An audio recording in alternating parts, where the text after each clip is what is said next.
Ja, hallo liebe Leute, hier ein neues Video.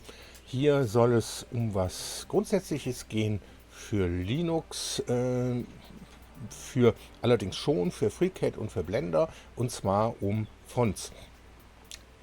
Das wurde an mich herangetragen, mal zu zeigen, wie man denn am besten Fonts in diesem Programm nutzen kann, was man dafür Schritte machen muss. So, ich habe hier erstmal ein kleines Szenario aufgebaut. Und zwar, das sind verschiedene Dateimanager. Das ist hier Kaya, das ist der vom Mate Desktop. Dann haben wir Tunar, das ist der vom XFCE Desktop. Dann Dolphin, das ist der vom KDE Desktop. Und der Nautilus, der gehört zum GNOME. Viele nutzen Mint. Ich weiß jetzt nicht, welchen dieser Manager das Mint benutzt, ob es noch ein anderer ist. Ihr werdet aber schon den richtigen finden. Ich nutze den Mate Desktop, allerdings nutze ich immer Tunar. Also man ist nicht auf einen Dateimanager festgelegt, wenn man einen Desktop benutzt. Man kann auch Nautilus nutzen, hat auch seine Vorteile. Aber Tunar ist mit dem ich am besten klarkomme. Okay, den braucht man, um die Fonts nun sich zurechtzupacken. Dann gehen wir einmal hier auf den Tunar. Einfach einen Doppelklick. Ihr nehmt den eurer Wahl, den ihr installiert habt. Und dann geht so ein Fenster auf.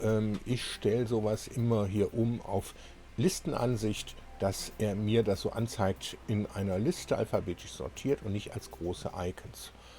So, hier, das sind alles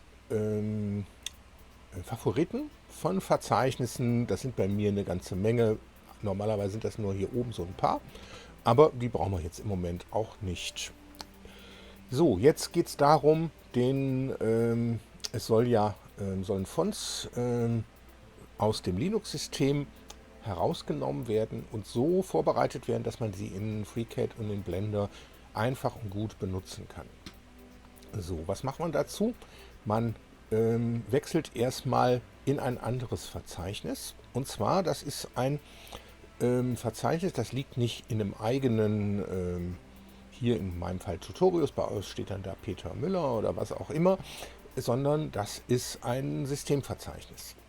So, bei dem Tunar, da kann ich hier nach unten fahren und dann habe ich hier unten bei Geräte den Punkt Dateisystem. Den brauchen wir. Und den klicke ich jetzt nicht einmal an, sondern mit der rechten Maustaste und kann dann hier auswählen, in neuem Reiter öffnen.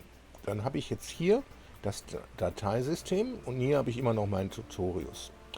So, im Verzeichnis Tutorials lege ich jetzt einen neuen Ordner an. Das macht man im Tuner so, indem man hier auf die erste oder zweite Zeile hier mit der rechten Maustaste klickt. Und dann kann man hier auswählen, neuen Ordner erstellen. So, der kriegt einen Namen, und zwar New Leerstelle Fonts. Weil ich habe schon Fonts-Verzeichnis. So, dann kann man hier, das ist hier unten, das Verzeichnis, Doppelklick drauf und dann haben wir das hier. Dann wechselt man hier in den Reiter Dateisystem und hier gibt es das Unterverzeichnis USR, wird User genannt. Dann gibt es hier den Punkt Share für geteilte Dateien. Da sind die Fonts drunter zu finden. Dann geht man hier so weit nach unten, bis man hier Fonts findet. Wo bist du denn? Da sind Fonts. Einfach Doppelklick. Dann sind das verschiedene Unterverzeichnisse. Die selektiert man jetzt alle. Ich deselektiere All Fonts, weil da habe ich schon alle Fonts zusammen reingepackt. Die habt ihr normalerweise nicht. Ihr habt nur diese, vielleicht ein paar andere. Das kommt auf euer System an. So, dann wird hier einfach gedrückt STRG C oder rechte Maustaste und kopieren. Dann wechselt man jetzt hier in das New Fonts, in diesen Reiter und klickt hier rechte Maustaste und einfügen. Dann werden diese ganzen Fonts hier hin kopiert. Das war's schon. So, jetzt liegen die in so Unterverzeichnissen. Das ist nicht unbedingt sinnvoll für die Nutzung mit FreeCAD oder Blender. Das heißt, jetzt kann man Folgendes machen. Man geht die Verzeichnisse hier einzeln durch und kopiert diese Inhalte halt auf das New Fonts Verzeichnis, dass man diese Unterverzeichnisse hinterher löschen kann. So, das macht man so. Erstes Verzeichnis, Doppelklick, dann STRG A, STRG X. Das ist verschieben, das heißt, danach sind die in dem Verzeichnis gelöscht. Dann klickt man hier wieder auf New Fonts oder auf den Pfeil nach oben und jetzt einfach STRG V oder aber immer geht auch das hier über die rechte Maustaste einfügen. So, das war das erste Verzeichnis. Machen wir das zweite Verzeichnis, wieder STRG alle, STRG A. Dann, man kann hier auch die rechte Maustaste drücken und ausschneiden, das ist dasselbe wie STRG X. Dann auf New Fonts und hier einfügen. So, das war das zweite. Dann haben wir hier das dritte. STRG A, ausschneiden, einmal runter, rechte Maustaste, einfügen. So, das müsste das dritte gewesen sein. Jo, da sieht man, das ist leer. Und dann haben wir hier das vierte, Kantarell. Okay, da ist noch eine drin, STRG X und New Fonts, STRG V. Das war jetzt Kantarell. Bei Encodings, da ist nichts drin, was wir kopieren müssten. So, GNU Free, da sind wieder ein paar drin. STRG X, New Fonts, STRG V. Das war GNU Free. Dann haben wir GS Fonts, STRG A, STRG X und STRG V.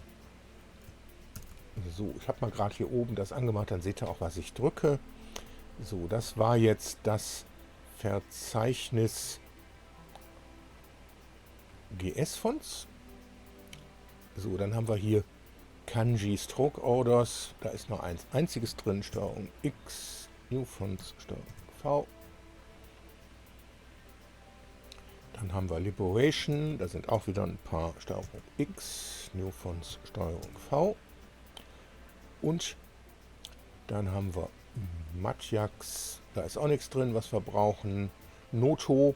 Die muss man nicht unbedingt kopieren, wenn man die hat. Das sind, soweit ich weiß, alles chinesische, japanische oder was auch immer für Schriftzeichen. Wenn man die in FreeCAD nutzen möchte, okay, dann trotzdem kopieren. Das heißt STRG X und New Fonts STRG V. Da hat er ein bisschen mehr zu tun, die Notos. Dann kann man hier mit dem Scrollbalken hier nach oben fahren. Dann haben wir noch TTF, ein Verzeichnis, STRG A, STRG X, New Fonts und STRG V.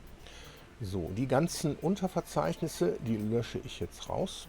Das heißt, die kommen bitte weg. Mit Shift und Entfernen, dann werden die wirklich gelöscht und sind nicht mehr im Papierkorb. So, damit habe ich jetzt hier ein Verzeichnis, New Fonts, mit sage und schreibe 918 Dateien. So, da sind jetzt keine Fonts bei, die man von Windows kennt. Hat man ein Windows noch installiert, so wie ich zum Beispiel, obwohl es nicht mehr läuft, aber es ist noch da, die Platte, dann habe ich hier unter Geräte meine Windows-Platte und wenn ich die hier aufmache, dann kann ich unter Windows, dann hier das Verzeichnis Fonts und da habe ich alle Windows-Fonts. Das heißt, die können wir auch hier alle kopieren. Da machen wir jetzt aber nicht STRG X, ich will die ja nicht da löschen, sondern da machen wir STRG C oder rechte Maustaste kopieren. Dann haben wir das Verzeichnis verschlagen. Das heißt, wir gehen wieder auf Tutorials und New Fonts. Na, wo bist du? Da ist New Fonts. Und hier wird einfach rechte Maustaste und einfügen geklickt. So, da hat er schon ein paar, die er schon in dem normalen Verzeichnis drin hatte. Da sagen wir einfach alle überspringen. Und dann kopiert er das, was noch aus Windows rein kopiert werden konnte. Und dann haben wir 1380 von Dateien hier drin. So, die machen nicht alle Sinn, aber das muss auch gar nicht sein. So, dann können wir das Verzeichnis hier schließen. Einmal das FreeCAD starten. Das werde ich ein bisschen beschleunigen. Okay, da ist das FreeCAD gestartet. Ich mache eine neue Datei und dann können wir ruhig schon mal im Körper machen, indem wir gleich was reinschneiden. Das heißt, neuer Körper, neue Zeichnung auf der XY-Ebene. Und da soll das hin. Da machen wir jetzt hier einen Würfel. Und der soll mal schön symmetrisch werden. 1, 2, 3 und Taste S oder aber dieses Icon hier. So, und dann geben wir dem auch ein paar Maße. Das machen wir mal 50 und das machen wir mal 25. So, dann ist der Körper fertig. Das ist die Zeichnung. Wir machen daraus eine Aufpolsterung. Und zwar, die machen wir jetzt einfach nur 1 mm dick. So, da ist das Teil. Und ne, 1 mm ist zu wenig. Machen wir mal 5. So, da soll das jetzt hier oben drauf was drauf gefräst werden. Das heißt, einmal selektieren, dann wechseln wir in den Draft-Modus. Und der hat jetzt sein Koordinatensystem hier unten liegen. Ich will das aber da oben drauf haben. Deshalb klickt man hier im Draft-Modus einmal hier auf dieses Auto. Dann wandert das nach hier oben. Und dann können wir hier jetzt Schriftsätze, Schriftzeichen rein platzieren. So, das geht über diese Funktion hier, das große S, Form von Text.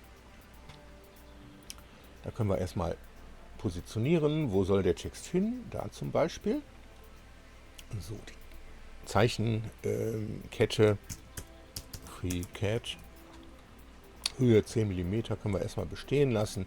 Schriftarten, Datei, da klickt man jetzt hier auf diese 3 Punkte und wählt das Verzeichnis aus, was gerade angelegt worden ist. Das heißt New Fonts. Man sieht hier, man gibt ihm am besten Namen, den man möglichst oben findet, also zum Beispiel 000 Free Fonts oder sowas oder New Fonts. So, KLM, so, da haben wir New Fonts und jetzt gibt es hier, wie gesagt, 1300 Dateien drin.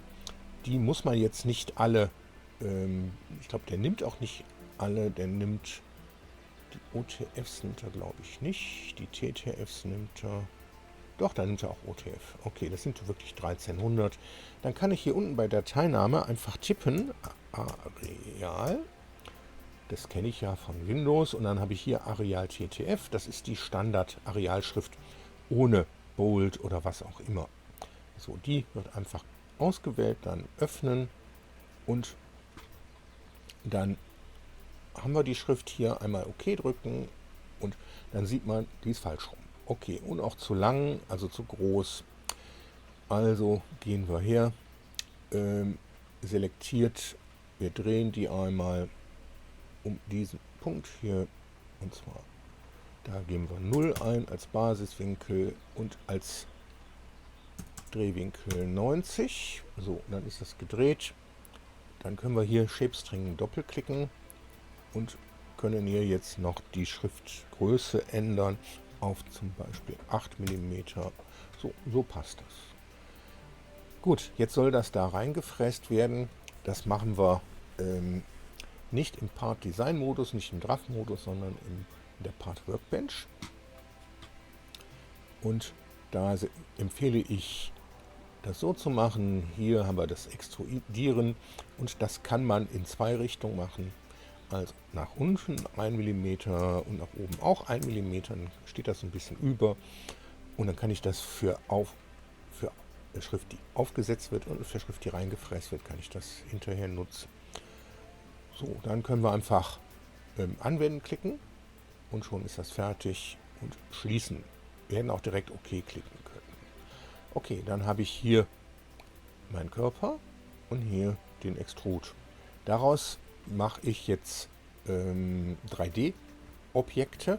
Das geht im Part-Modus über Formteil, Create a Copy, Form aufbereiten. Dann wird hier so ein Teil erstellt mit einem solchen Symbol vorne und das andere wird unsichtbar geschaltet. Das geht hier genauso und das kann man sich hier als Icon auf die Oberfläche legen, damit man nicht immer hier über Formteil da rein muss. So, jetzt habe ich diese beiden hier liegen. Das heißt, das Body, das ist der, wo es rausgeschnitten werden soll. Extrude ist das, was daraus getrennt werden soll.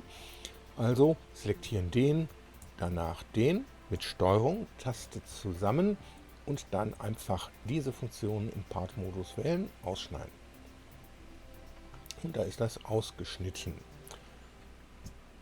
So, jetzt können wir das zurücklaufen lassen und können es auch Body und den, und dann gibt es hier die Funktion vereinigen und dann habe ich das oben drauf liegen.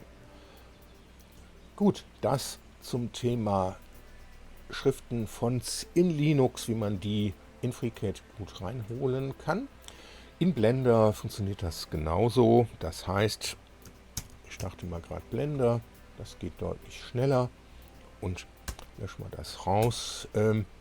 So, Blender wird über Shift A wird was hinzugefügt und dann kann man hier auswählen Text.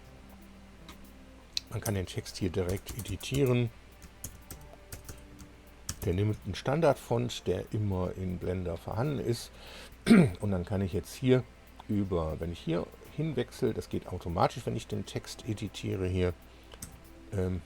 Mit Tab wechsle ich immer aus dem Edit-Mode, in dem kann ich den Text tippen und hier, das ist der Object-Mode. Und jetzt kann ich hier die Änderung vornehmen. Also einmal, was ist das? Okay, das soll zentriert sein, die Schrift. Da kann man halt schön was mit der Schrift machen, mit den Sachen. Und dann haben wir hier eine Untergruppe Fonts und da steht jetzt hier Regular, Bold, Italic. Bold und Italic Regular ist das, was uns da interessiert. Dann hier auf dieses Ordnersymbol klicken und jetzt wird hier das korrekte Verzeichnis ausgewählt. Das ist Home, das ist das Verzeichnis. Ne, das ist falsch. Das Home muss man hier wählen.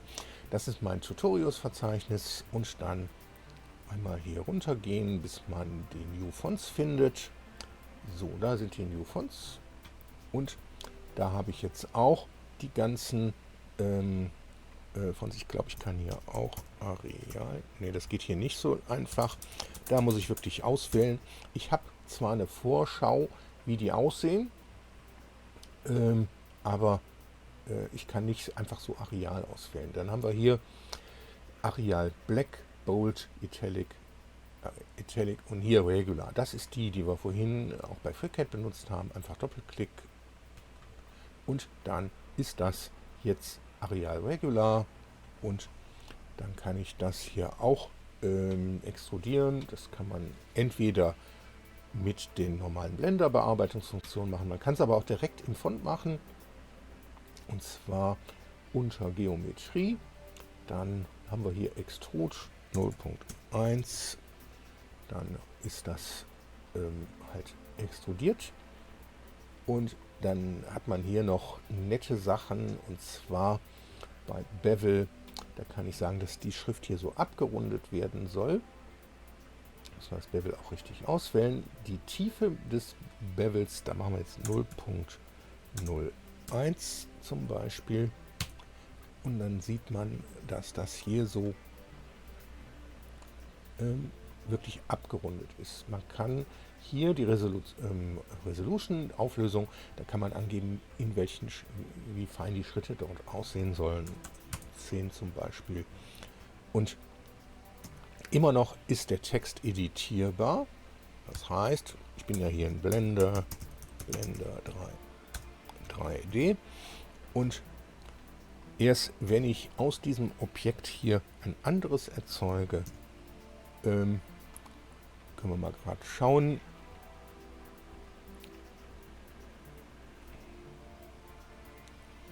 Da muss ich selbst immer ein bisschen suchen. Objekt. Früher war das Alt-C. Das funktioniert nicht mehr. Da muss man hier in der neuen Version ein bisschen suchen.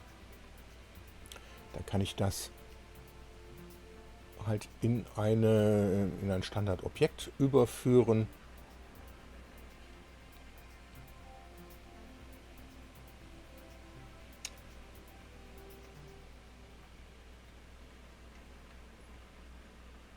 Converge ist das. Converge in Mesh. Das wird jetzt ausgewählt.